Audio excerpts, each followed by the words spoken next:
भूणा जी श्री देवनारायण भगवान के बड़े भाई थे। उनके पिताजी का नाम बहारावत था, माता का नाम सलवन था। जब बगड़ावतों का युद्ध हो रहा था तब भूणा जी 6 महीने के थे।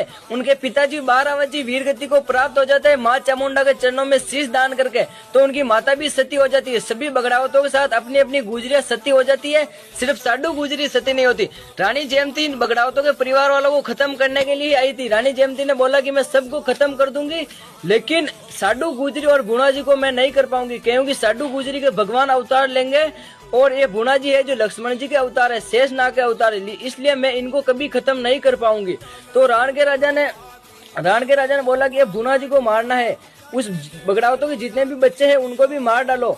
तो राण के राजा ने भूणा जी को मारने के लिए बहुत पश्चात किया, पत्थर पे पटका, हाथियों के बीच में डाल दिया, फिर भी भूणा जी मरने में नहीं आए, क्योंकि वो शेषनाग जी के अवतार थे। फिर राण के राजा ने बोला कि ये मरने में नहीं आएगा, इसको राण में ले चलो और मैं इसको आज से मेरा बेटा मानूंगा, मैं बड़ा करूंगा इसको। तो उसको राण में लेकर चला जाता है। फिर साडू गुजरी अकेली रह जाती है गोटा में हीरा दासी। फिर देव नारायण भगवान का अवतार होता है मालासर की डूंगर पे।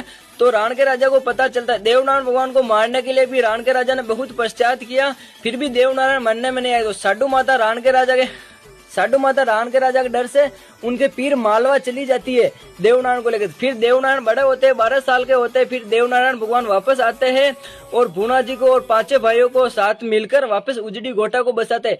देवनारायण भगवान 5 भाई थे, मैं बताता हूँ। देवनारायण, भूणा जी, महेंदु जी, कान भांगी जी और मदन जी, ये 5 भाई मिलकर गोटा को बसाते हैं। बगड़ावतों का जितना भी सामान था उनको वापस लेकर आते हैं, जैसी की तैसी गोटा बसा देते हैं।